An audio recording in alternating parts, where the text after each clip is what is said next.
It'll be the first day of September tomorrow, and that means that today I will be introducing you all to 10 more MMORPGs that I think you should at least give a try in September 2019. These are not the greatest MMORPGs to play right now. These are just 10 games that you may have overlooked at one point in your MMO career that you may not have even known about. This video is a continuation of the MMOs you should try out each month series that I've been doing all year, where I introduce you to new MMOs that you may or may not enjoy.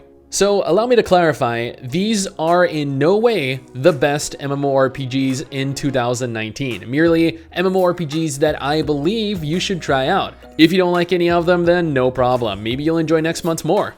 Now, let's jump right in. So I figured this would be the perfect game to begin this with. A Tale in the Desert has been around since way back in 2003, and to this day is still actively developed and played. I have a dedicated video for it coming up on Monday, but suffice it to say, this is probably the most unique MMO I have ever played. I know there are a lot of you guys out there that enjoy crafting. I have never really been all too fond of it myself, often preferring other people to craft stuff for me while I benefit from their hard work. But A Tale in the Desert is very different. Unlike most MMOs, there is no combat in this game, meaning that, well, you need to preoccupy yourself with other activities. Crafting and building are two of the selling points of this game, having players populate the land with their creations.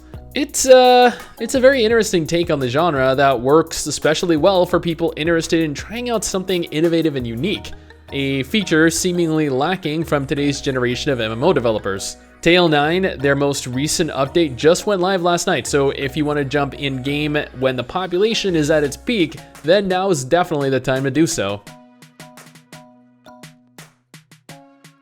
Alright, the reason that I decided to list ARCHERAGE here, the private server specifically, was because GameGoat just announced their plans to release a buy-to-play version of ARCHERAGE called ARCHERAGE Unchained. Their goal? To attempt to keep a non-pay-to-win version of the game running concurrently with their very pay-to-win non-unchained version of ARCHERAGE. But a lot of people are still very skeptical of GameGoat, as they should be, and as I am myself. So in light of this, I opted to include ARCHERAGE because not only do I believe that it is a much less pay-to-win version of GameGoat's current ARCHERAGE game, but also as a mere alternative to concerned players. You could very well enjoy Unchained. Like, I'm not saying that it's going to be terrible or pay to win. It might turn out really damn good. But on the flip side, this could be GameGoat being GameGoat, and you could end up burned, as history has proven they like to do.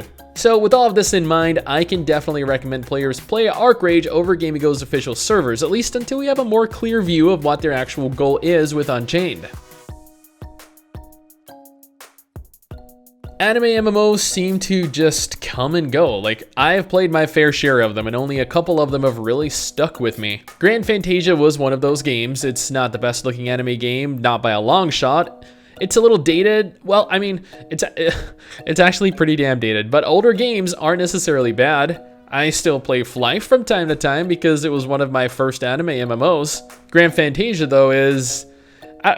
it's a pretty basic game. Like, it plays just like every other traditional game in the genre. It has tab target combat, questing, monster grinding, you know. But there was just something about it when I played it, that the silly, childish nature of the game, maybe? I don't know. It had a certain charm to it.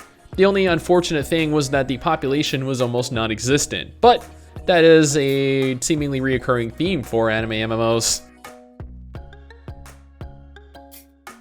Alright, I have endless opinions to give on Final Fantasy XIV. It is my main MMO after all, or one of my two main MMOs anyway. I have played Final Fantasy XIV on and off since Heavensward launched, finally deciding to dedicate a large portion of time to it in January of this year, as I knew Shadowbringers was coming. What I was greeted with was a admittedly pretty slow introduction to the game, but ultimately one of the best stories ever told in an MMORPG.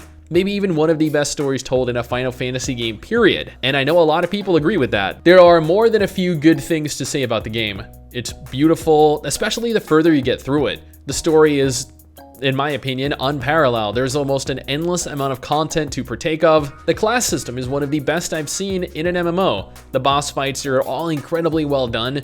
This game, to me, has it all. Some people argue that pre-max level content is slow and tedious, and they aren't entirely wrong, especially with the pruning done in Shadowbringers. Lower level combat can definitely be a bit of an arduous process to make it through, but then that's more or less the same for the vast majority of games anyway. You won't find many, if any, MMOs with the quality that Final Fantasy XIV offers. So with Period Chronicles cancelled earlier this week, I figured this would be as good a time as any to reroute player attention to MABINOGI. While yes, this is a Nexon game just like Period Chronicles was, the game is still up and running and has been for well over 15 years now. It's probably the most complete, most anime-esque MMO I have ever played, offering players the ability to live their life in the world they're playing in, like actually live their life. Not just quest, kill monsters, and level up, but participate in slow, arguably tiresome at times content like getting a part-time job, finding someone to settle down with and marry, resource gathering, player-run stores, city trading, an aging system, and yeah, living your life in the game. Which honestly makes MABINOGI one of the more unique MMOs out there.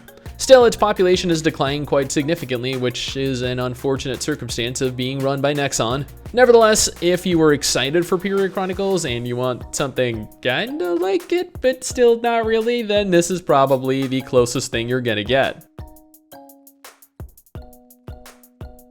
Alright, now that Classic WoW is officially launched and to numbers that honestly almost broke Twitch, we can go ahead and include this into the list separately from the non-classic version of WoW. WoW is the other MMO I main. I have played the game since way back in 2008 when Wrath of the Lich King was released.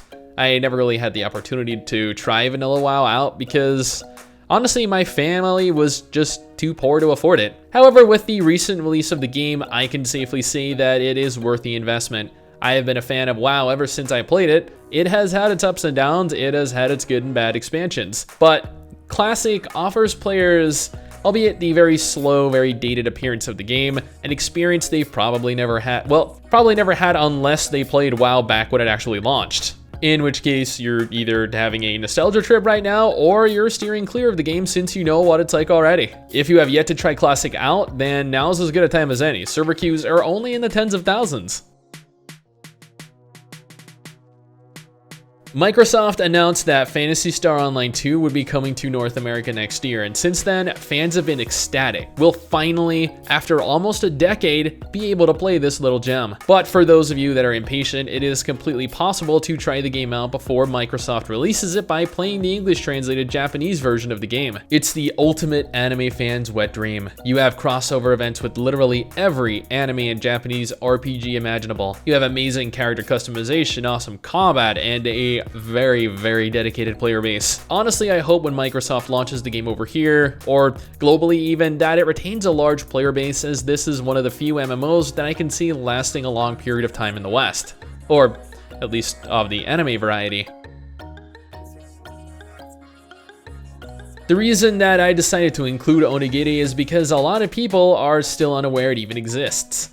I've done several videos on this in the past, all of which have gotten like tens of thousands of views, but people are still always so surprised that it exists or that it's still populated when I mention it. I know that it's a very niche kind of game. It is a hub-based dungeon crawler after all, but then, you know, at the same time, it has segregated zones, allowing for players to explore a world alongside one another, fighting monsters and partying up. So yeah, I don't really know. It's a niche game, but its player base, even considering all of this, is surprisingly high. Like, not numbering in the tens of thousands high, no, but enough to never really find yourself somewhere void of players. It also is kind of a fun story, I guess, and some pretty decent combat, which took me a little aback, but if you've yet to try it out, then I definitely recommend trying it. The only con is that it might be a little too anime-ish for you.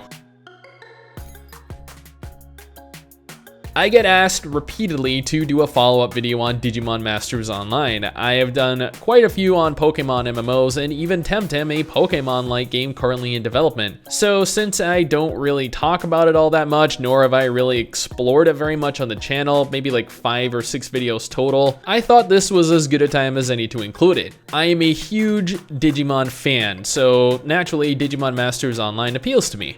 I grew up with Tai and Agumon, man.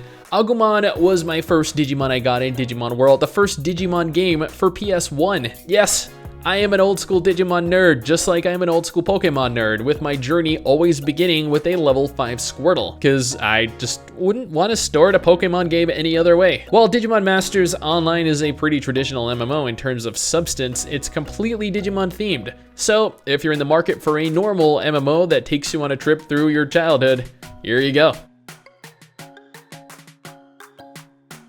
Okay, so I guess this may or may not be a good MMO to include here. I know people ask me all the time to cover Tibia, but I have only ever done a single video on it and only ever dedicated maybe like 2 hours to it total, which totally makes me an expert on it though, right? Tibia is one of the oldest MMORPGs ever, and somehow this game is still online. But you know, then again, games like RuneScape, Ultima Online, and others are too. So anyway, it was released all the way back in 1997. Yes, I was only 8 years old at that time.